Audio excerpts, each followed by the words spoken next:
Sermons that have the most impact on me tend to be those that make me think differently about God. I remember a sermon when I was in about junior high. I went to church with a friend of mine to a little United Methodist church. And I don't remember the pastor's name. I don't remember what he looks like. But what I remember is the sermon title, A God Who Plays. That was intriguing enough to keep my attention even at 12, 13 years old. And what I remember about the sermon is the illustrations. He talked about how God played at creation. He played by creating a platypus, a giraffe, those kind of things that we would find humorous.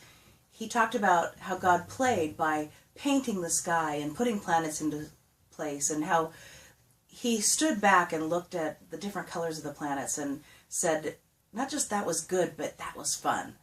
And he talked about how God interacted with people throughout the Old Testament, but even more so, he talked about how Jesus interacted with people in the New Testament.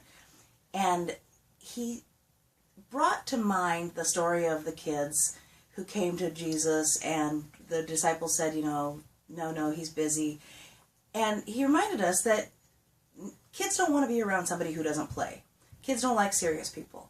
And he drew this picture of kids that came rushing to him, and him giggling and grabbing kids and talking to them and playing with them and telling them jokes and things like that. Probably the greatest illustration, though, was the one that didn't come from Scripture, that he talked about.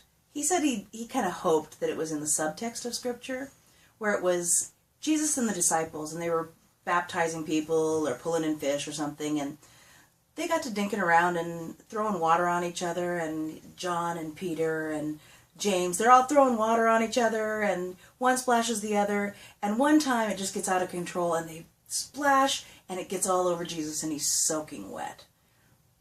And everybody goes silent, and they all look at each other. What is he going to do? And Jesus gets this grin on his face, and he goes, really? And just splashes crazy water all over him. In his mind, he said, he liked to think that maybe it was supernatural kind of splash. But that made me think of, I want to be around a God who plays.